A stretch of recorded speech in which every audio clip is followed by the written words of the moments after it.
गुरुजी राधे राधे जी। गुरुजी मुझे तो गुस्सा भी आ रहा है, इतनी देर हो गई, हाथ हिलाते हिलाते सारा हाथ दुख गया। और ये भैया वीआईपी के डिपार्टमेंट में ही देते हैं माइक को। अरे सब ये वीआईपी नहीं, सब लोग एक से ही हैं। हम व्यवस्था खराब नहीं कर रहे हैं।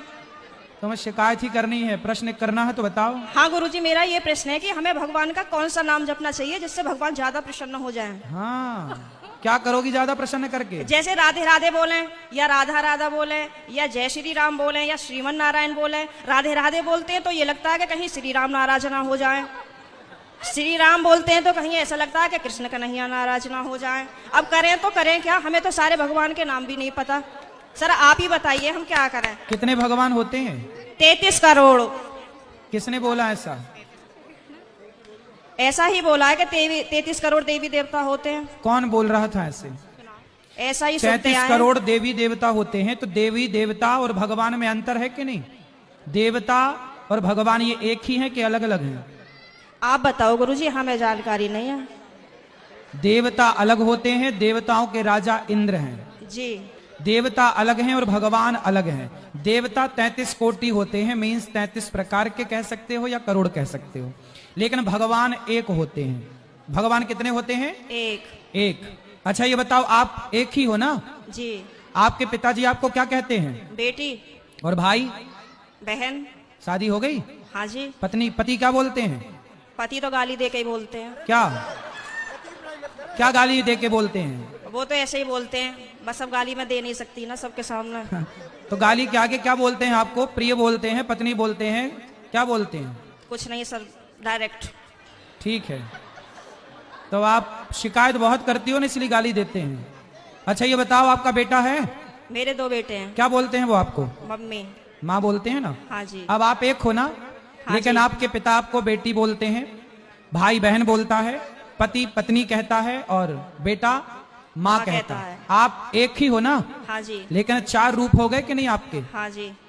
पिता के लिए आप बेटी हो गई, भाई के लिए बहन हो गई, पति के लिए पत्नी हो गई और बेटे के लिए माँ हो गई, लेकिन आप एक हैं। लेकिन देखने वाले 4 हैं, इसलिए आपके रूप और नाम 4 हो गए। उसी तरह ईश्वर एक है, एको ब्रह्म द्वितीयो नास्ति, पर उस एक भगवान को देखने वाले भक्त अनेक हैं। तो कोई उन्हें राम कह के बुलाता है, कोई कृष्ण कह के बुलाता है, कोई शिव कहता है, कोई नारायण कहता है। गुरुजी धन्यवाद। तो ईश्वर एक है, चाहे राम कहो, कृष्ण कहो, नारायण कहो, एक ही तत्व है। अनेक नाम हैं उनके, अनेक रूप, रूपाय विष्णवे प्रभु विष्णवे। आपके कितने नाम हैं? एक। कौन सा? मेरा नाम है शालिनी शर्मा। तो आपके पिताजी क्या कहते, किस नाम से बुलाते हैं? शालू। शालू। 2 नाम हो गए ना, शालिनी और शालू। हाँ और माँ क्या कहती है? माँ तो शालू ही कहते हैं, घर पे डॉक्यूमेंट्स वगैरह में शालिनी शर्मा चलता है। और स्कूल में? शालिनी। और पति क्या नाम से बुलाते हैं? सर अभी तो बताया था, आप तो बड़ी जल्दी भूल गए। तो आप भी कहाँ याद रख पा रही हो? भगवान 33 करोड़ नहीं होते, एक होते हैं। पता चली कल से आने भी नहीं देंगे। बस एक बात याद रखो कि भगवान एक थे, एक हैं, सदा एक रहेंगे। ठीक है? हाँ जी। भगवान 2-4 नहीं होते, देवता बहुत सारे होते हैं। सर मेरे पति को बोलना, अभी कहो मेरा नाम शालू है और आप उनको गाली नहीं दोगे। सर प्लीज मेरी मदद करो। कहाँ पति शराब पीते हैं क्या? नहीं नहीं नहीं नहीं। फिर काहे, किस बात? तो आप गुस्सा दिलाती होंगी पति को? पता नहीं सर किसका जुनून सवार होता है, पता ही नहीं, आरएसएस में है। नहीं तो आपको गाली ही देते हैं, कभी प्यार भी करते हैं? प्यार पता नहीं कैसा प्यार है, समझ में ही नहीं आया आज तक 18 साल में। प्यार नहीं करते अच्छे से? समझ में नहीं आता, टेढ़ा मेढ़ा प्यार है कुछ। ये कैसा होता भाई? सुबह को कुछ और, शाम को कुछ और, दोपहर को कुछ और, रात को कुछ और, पता नहीं, समय के साथ बदल जाता है। अच्छा। बाहर वालों के सामने कुछ और, पड़ोसियों के साथ कुछ और, रिश्तेदारों के साथ कुछ और। तो आप अपने पति से खुश हैं कि नहीं? गाली देते हैं वैसे तो ठीक है। तो कोई बात नहीं, कान में रुई लगाए रहो, सुनते रहो, क्या करोगे? कई बार लगाने की कोशिश भी करी है, फिर मुझे सुनाई नहीं आता, औरों की भी बात सुनाई नहीं आती सर। अरे तो पति जब गाली दे तो रुई लगाए रखो, बाकी की सबकी सुनो। सर दुकान पे से बार बार कई बार आ जाते हैं, कहाँ तक रुई लगाऊंगा और निकालूं, परेशान और हो जाऊंगी मैं तो। अच्छा रुई ना लगाओ तो उनकी गाली को सर लीड लगा लिया करूं? इग्नोर कर दो, उनकी गाली इग्नोर कर दो, सुनो ही मत। फिलहाल तो कर ही रही हूँ, इसलिए आपके पास आई बस थी। ऐसे 18 निकल गए, ऐसे और निकल जाएंगे, गई बहुत थोड़ी रही। अभी जो एक बहन जी बता रही थी कि मेरे पति मुझे लेने नहीं आ रहे हैं, ये मेरे साथ भी हुआ था। और मैं 2-3 महीने मायके रही, फिर मेरे दिमाग में आया कि चल अपने घर को यहाँ कुछ ना रखा, खामो खाम की बात बिगड़ जाएगी। और मैंने अपना पैकिंग करी, अपना बोइया बिस्तरा उठाया और मैं आ गई घर पे। ससुराल? हाँ जी, घर पे आके मुझे सबने देखा तो सबको शौक लग गया कि हो पता ना कैसे आ गई। मैंने कि ऐसे ही रहूंगी अब तो यहीं पे ही। सही है। सही करा मैंने। हाँ, मैंने यही तो समझाया उस बहन को। हाँ, अब तो मैं ऐसे ही रहती हूँ, शेरनी बन गई सर आपके कहने से। शेरनी बन गई अब हाँ। तो पति सुरक्षित है कहीं पहले शेरनी से? पहले सब लोग मुझसे कहते थे तो मैं रोती थी। हाँ। लेकिन उन्होंने मुझे रुला रुला के इतना मजबूत कर दिया है हाँ। कि अब मैं सीधी दहाड़ मारती हूँ। तो वो लोग रोते होंगे अब वो परेशान हो जाते हैं, घर में से चुप निकल जाते हैं। सही है। करा गुरुजी मैंने। सही है, सही है। सास आपकी परेशान रहती है आपसे क्या? नहीं, सास परेशान नहीं रहती, प्रॉब्लम तो पति से ही है। लेकिन मेरी सास की ये प्रॉब्लम है कि वो अपने बेटे को नहीं समझाती हैं। कह देती हैं हाँ सही कह रहा है, सही तो है, ऐसे ही होए करे। अरे ऐसा कैसा होए करे है, सही है। मैंने बोला है मम्मी को, मैंने कि थोड़ा सा अपने बेटे को भी समझाया करो, मतलब आप उनसे बोला करो कि इस तरीके का व्यवहार नहीं करना चाहिए अपनी पत्नी से, वो भी तो तेरे लिए ही आई है। सही है, सही है। मेरे अड़ोसी पड़ोसी से भी कहते हैं कि पता नहीं आप कैसे रह रही हो, कैसे झेलती हो इनको। मैं कहती हूँ अब क्या करूँ, कहाँ जाऊँ, कहीं ठिकाना ही नहीं है। बस यही है कि चलो जैसा ऊपर वाला रखेगा वैसे रह ही रहे, पर मैं खुश रहती हूँ।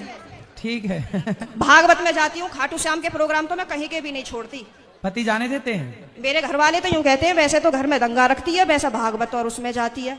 तो मैंने कि फिर क्या करूं, आप बतला एक दिया काम करो करो, मुझसे। आप पति को कल ले आना, प्रश्नोत्तरी में मैं समझाऊंगा, वो कभी गाली नहीं देंगे आपको यदि आप कल ले आई उनको। तो गुरुजी आप यहीं के माध्यम से ये संदेश दे दो कि जहाँ भी शालिनी शर्मा के पति हो वो कल को प्रश्नोत्तरी में जरूर आए। अरे ये भी हम ही कहें तुम ना हाँ लाओगे? सर, नहीं मुझे आप ही की मदद चाहिए, मैं हर जगह से टूट चुकी तो हूँ। फिर इनके पति जहाँ हो, क्या नाम है? पंकज कुमार शर्मा। पंकज कुमार शर्मा जी कल की प्रश्नोत्तरी में जरूर आए, है ना?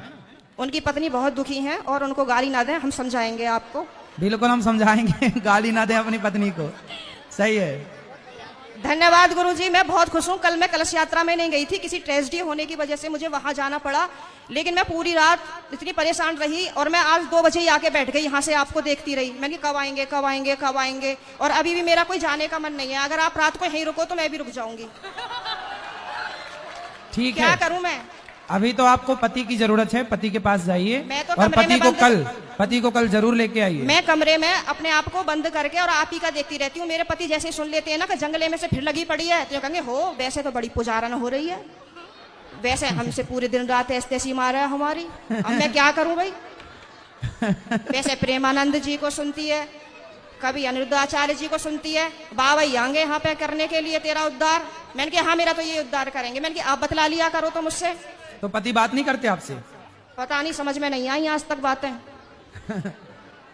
चलो अब ले आना कल, तो हम समझाएंगे तरीके से। ठीक है गुरुजी, बहुत बहुत धन्यवाद। खुश रहिए जी।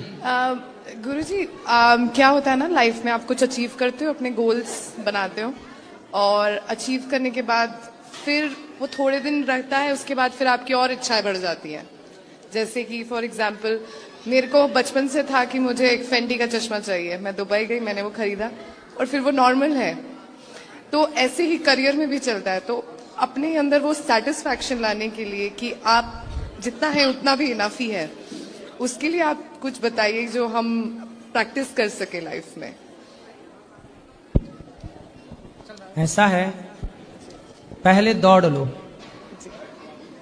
जो पाना चाहते हो ना पहले पालो, क्योंकि पा लेने के बाद जो शांति मिलेगी, जैसे आपने चश्मा की बात की, जब तक नहीं मिला था तब तक उसकी चाह थी, मिल गया ना तो उसकी वैल्यू खत्म हो गई।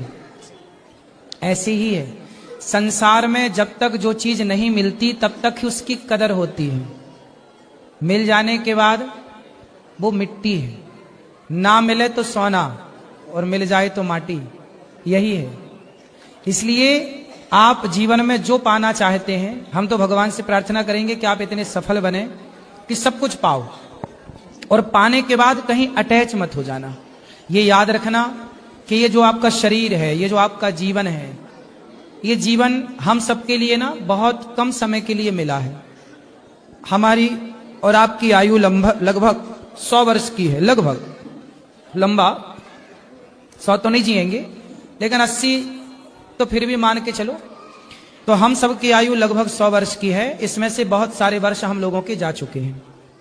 इन वर्षों में हमें संसार की वस्तुएं भी चाहिए, अपनी इच्छाओं की पूर्ति करना। अच्छा मुझे एक बात बताओ कि जो हमारी इच्छाएं हैं, कभी पूरी होती हैं?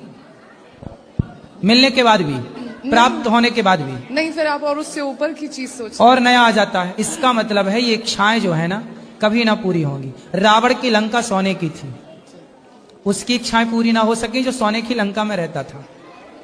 इसलिए इच्छाएं याद रख, सिकंदर के हौसले तो वाली थे, जब गया जमी से तो दोनों हाथ खाली थे। सिकंदर अपनी इच्छाएं पूरी ना कर सका, हम आप क्या इच्छाएं पूरी करेंगे? इसलिए सिंपल फंडा है, जो मिल गया है उसे बहुत मान लो, जो प्राप्त है उसे पर्याप्त मानकर और अपनी जिम्मेदारियों को निभाते हुए भगवान की ओर बढ़ना है। सच्चाई बता रहा हूं आपको, भगवान के सिवा आपका कोई नहीं है संसार में। ये दुनिया के नातेदार, रिश्तेदार, ये सब आएंगे और जाएंगे। परिवार आएगा जाएगा। आप उत्सव करो अपने घर में, आपके घर में 10 मेहमान आते हैं और 10 मेहमान आए, 2-4 दिन का हुआ, सब गए, फिर घर खाली। ये दुनिया केवल मुंह दिखाने आती है। मुंह दिखाई रस्म भी तो होती है ना। ये दुनिया मुंह देखने आती है, मुंह देख के चली जाती है। बस ऐसी है ये दुनिया। इसलिए अपने केवल भगवान है।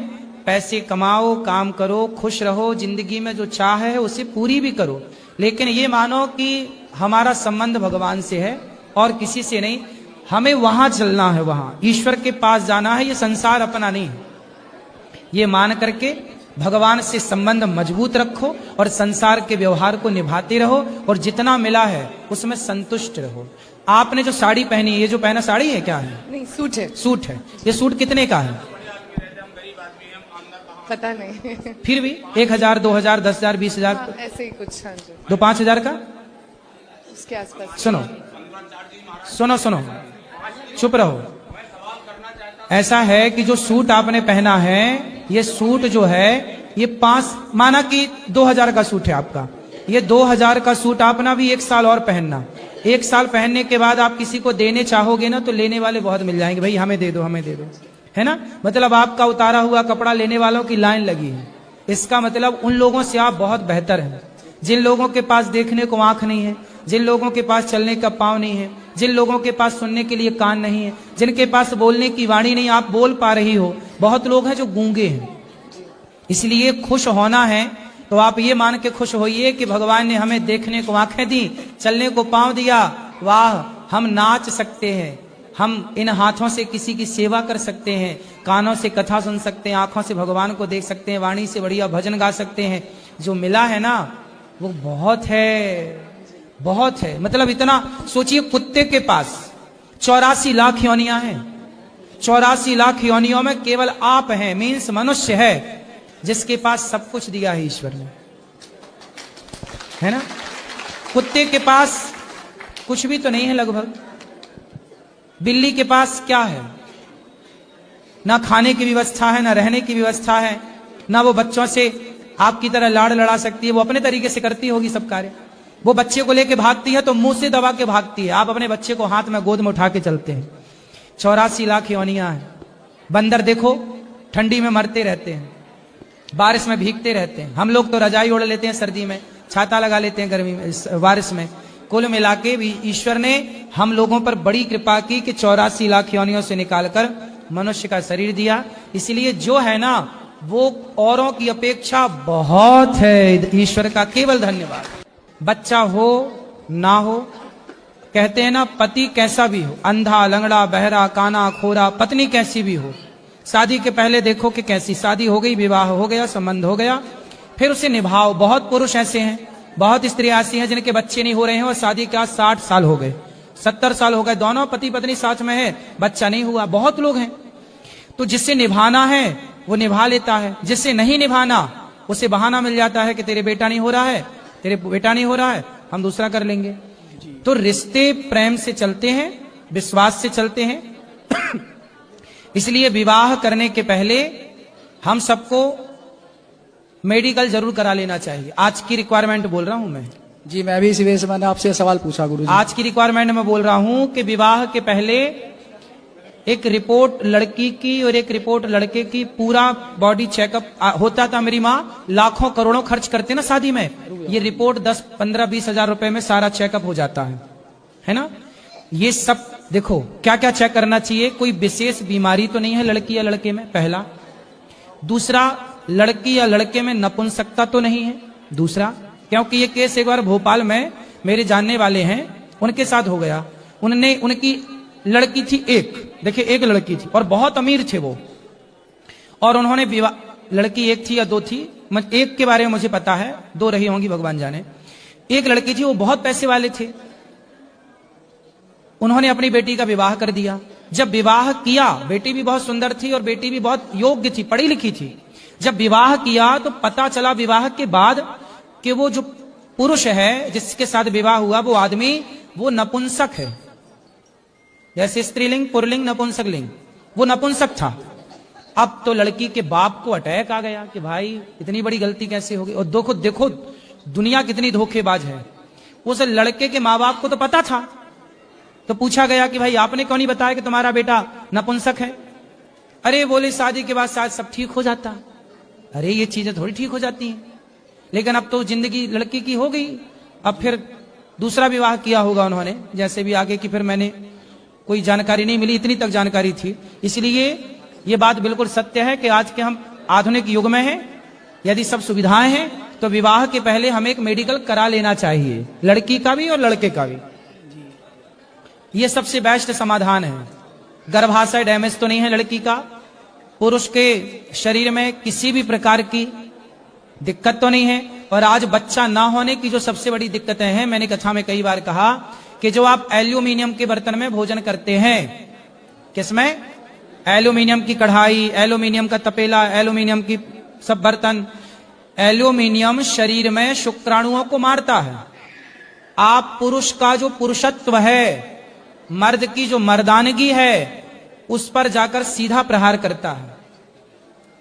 लेकिन अब समझाए कौन तुम्हें? हम तो लाख बार कह चुके हैं कथा से कि घर में पीतल के बर्तन रखो दाल बनाने के लिए, सब्जी बनाने के लिए। पुराने जमाने में काय का बर्तन था? मिट्टी का था, पीतल का था और इत्यादि। कढ़ाई लोहे की रखो और अन्य धातुओं, एल्यूमिनियम छोड़ के सारे बर्तनों का प्रयोग करो। एल्यूमिनियम का बर्तन प्रयोग करोगे तो आपके बच्चे वही बर्तन में खाएंगे, वही बर्तन में बनेगा। तुम्हारी बेटी के अंदर गर्भाशय डैमेज होगा, क्योंकि पुरुष और स्त्री दोनों के संयोग से जब बच्चे का प्रोसेस होता है तो पुरुष का स्त्री के गर्भ में जब तेज स्थापित होता है तो स्त्री के भीतर जो प्रोसेस होता है, वो प्रोसेस करने वाले जो शक्ति चाहिए वो सब डैमेज हो चुकी होती है एल्यूमिनियम के बर्तन में भोजन करने से और बना के खाने से। इसलिए लड़की के लिए नुकसानदायक है, लड़कों के लिए भी नुकसानदायक। अपने बेटों को, यदि आप अपने बेटों को नपुंसक बनाना चाहते हैं तो एल्यूमिनियम के बर्तन में खवाना, और यदि नपुंसक नहीं बनाना है तो फिर आज ही सारे बर्तन खत्म कर देना एल्यूमिनियम के, कभी खरीदना मत। पहले तो ये समस्याएं ना के बराबर थी, आज ये समस्याएं 10% से ज्यादा हैं। आए शादी होती है, 4 साल हो गए, बहू के बेटे ही नहीं हो रहा है। काहे नहीं हो रहा है? दूसरी बात, एल्यूमिनियम का बर्तन तो पहला है, पहला कारण क्या है? एल्यूमिनियम का बर्तन। दूसरा कारण, हमारे यहां विवाह के पहले होना चाहिए ब्रह्मचर्य। कौन? 4 आश्रम में पहला आश्रम कौन सा? ब्रह्मचर्य। पहले लड़का और लड़की दोनों पूरी शादी के पहले तक ब्रह्मचारी रहे, अपने शरीर की एनर्जी को अपने भीतर रखें। आजकल क्या हो रहा है? शादी के पहले लड़का लड़की लिव इन में रह लेते हैं, शारीरिक संबंध बना लेते हैं। क्या होता है? इससे जो उनका वीर्य है, भाई वीर्य से ही तो पुत्र होता है। अब वो विवाह के पहले ही आप लोगों ने लिव इन में रह करके और वीर्य को पानी की तरह बहा दिया, तो आपके अंदर जो पुरुषत्व था वो तो समाप्त हो गया, एनर्जी बची नहीं। अब वो शुक्राणु धीरे धीरे कम होते चले गए। अब जब तक विवाह हुआ तब तक तो आप पहले लिव इन में रह के सब खत्म कर चुके हैं। अब जब विवाह हुआ तो पत्नी बेचारी बिना बच्चे के रह जाएगी। चूंकि आप लोग समझते नहीं है, इसलिए हमारे यहां कहते हैं पहला आश्रम ब्रह्मचर्य, फिर गृहस्थ। ब्रह्मचर्य का पालन तो करो, पालन ही नहीं हो रहा है। लड़के आजकल के समझ ही नहीं रहे हैं। जब जहां देखो जहां वहां लिव इन ही चल रहा है, जहां मौका मिला वहीं वो अपना कॉलेज के बाहर देखो, शाम के समय देखो लड़का लड़की चिपके मिलते हैं। क्या है ये सब? इससे क्या होगा? तुम्हारे बच्चे तुम पैदा ना कर पाओगे। ध्यान रखना इस बात का। इसलिए ध्यान रखो इन बातों का कि हम आहार विहार अच्छा लें। अब चाउमीन पिज्जा बर्गर खा रहे हैं, खान पान भी तो बिगड़ गया। पहले के खान पान शुद्ध था, तो अच्छा खान पान। पहले के लोग घी पीते थे साहब, घी तो घी में ताकत होती थी। आजकल का आदमी एक चम्मच घी नहीं पचा पा रहा है। पहले के आदमी एक एक गिलास घी पीते थे। पहले के ना तभी ना 10-10 बच्चे पैदा करते थे, तो हमसे एक नहीं हो रहा है। तो कारण सब प्रकार के हैं। इसलिए पहला ब्रह्मचर्य का पालन करो, दूसरा खान पान बेहतर करो, एल्यूमिनियम तो बिल्कुल त्याग दो, अंकुरित अनाज खाओ और बच्चों को ब्रह्मचर्य का पाठ पढ़ाओ। बेटा ब्रह्मचर्य क्या होता है, ये छोरा छोरी जो साथ में तुम रहते हो, इससे तुम अपना नुकसान करोगे और कुछ नहीं। क्या समझाएं मूर्खों को हम वैसे भी। चलो, आपका बहुत बहुत धन्यवाद गुरुजी, आपने ये जानकारी सभी को दी। गुरुजी, मैं हर बार जैसे आता हूँ आपके पास में, आपसे इधर उधर के बातें करता हूँ, तो ये सवाल मैंने इसलिए रखा आपके सामने क्योंकि इस समस्या से गुरुजी मैं भी जूझ रहा हूँ, मैं भी परेशान हूँ। मैंने आज तक अभी तक आपसे नहीं मैं बताना चाहता था। जैसे आपके पास आते भी हैं, आप कहते हैं कि ऊपर भगवान पर विश्वास और नीचे डॉक्टर। मैं भी इस बात को मानता हूँ गुरुजी, लेकिन कुछ लोग जो है वो कहते हैं कि जैसे तू गुरुजी का शिष्य है और गुरुजी के वृंदावन जाता है, गुरुजी के पास भी जाता है, तो तेरे साथ में ये समस्या क्यों है? कभी उनसे अपने बारे में बात किया कर। मैं तो जबकि सब जानता हूँ कि मैं नहीं, मैं मेरे गुरुजी जो है वो बहुत ऊपर की चीज है। वो ऐसा नहीं है कि वो कोई मंत्र देंगे या मतलब कुछ ऐसा। कितने साल हो गए आपको विवाह के? मेरी शादी को गुरुजी लगभग 9 साल हो चुके हैं जी। तो मैं अभी तक कोई बच्चा नहीं है, तो मैं वैसे संतुष्ट हूँ अपने जीवन में। अब गुरुजी कृपा से, ठाकुर जी की राधा रानी की, मेरी तो सब इच्छाएं जो है मैंने अपनी खत्म कर ली है। मैं अपने जीवन में खुश हूँ, बहुत संतुष्ट हूँ। लेकिन आप जानते हैं कि कुछ लोग जो है वो कहते रहते हैं कुछ ना कुछ। मैंने कहते हैं कि आपकी बार जाएगा तो गुरुजी से अपने बारे में कुछ पूछ के आना। उसमें रिश्तेदार भी हैं, सभी आप समझ रहे होंगे, कुछ लोग हैं। तो मैंने कहा तो गुरुजी मैं आपके माध्यम से उन सबको क्या कहूँ ना, क्या जवाब दूं, आप बता दीजिए। जवाब देने की जरूरत नहीं है किसी को जी। आज ही आप जाके भगवान श्रीमन नारायण लक्ष्मी नारायण भगवान आए हैं ना जी, उनसे ही प्रार्थना करना। भगवान सबको सब कुछ देते हैं तो आपको भी देंगे। आप भागवत सुनते हो, वर्षों से मैं आपको देख रहा हूँ जी। आप भागवत जी की शरण में हैं, भगवान के आश्रित हैं। तो मैं आपको बिल्कुल भगवान के चरणों में समर्पित कर रहा हूँ कि आपको भगवान के चरणों में प्रार्थना करते ही आपके घर में उत्सव होगा भगवान के। जी जी, ठीक। आपके प्रणाम जी। मैं ये बोल रही थी कि मैं अपने लड़का के यहाँ लाती हूँ तो आता नहीं है, उसको थोड़ा सा आशीर्वाद दे दीजिए, बुला लीजिए। लड़के के पास आती हो तो आता नहीं है? मतलब बुलाते हैं यहाँ तो आता नहीं है। कितना बड़ा है लड़का? 18 साल का हो गया। लड़का का मतलब ही जो लड़े? नहीं नहीं, लड़का बेटा है मेरा। बेटा कहो। हाँ बेटा है तो इसलिए नहीं आता है ना, कहता है जाओगे तो वहाँ शिकायत करो गुरुजी से। कहाँ है बेटा? घर पे है। तो अगर आप बोल देंगे तो वो आ जाएगा, विवेक नाम है। तो आपके बोलने से आया नहीं, आपने तो पैदा किया है, इसलिए नहीं हमारे आता। बोलने से आ जाएगा? तो बोले दे रहे हैं बेटा आ जाओ। क्या नाम है? विवेक यादव। विवेक यादव। इसलिए नहीं आता है ना, बोलता है कि जाओगे वहाँ तो हमारे शिकायत करो गुरुजी से। शिकायत नहीं है, ये तो बातें हैं बेटा। विवेक यादव। विवेक भैया, माँ की बात मानो और माँ भगवान है ये सोचो। माँ बाप ही भगवान है। मेरा मानना यही है कि भगवान मतलब माँ बाप।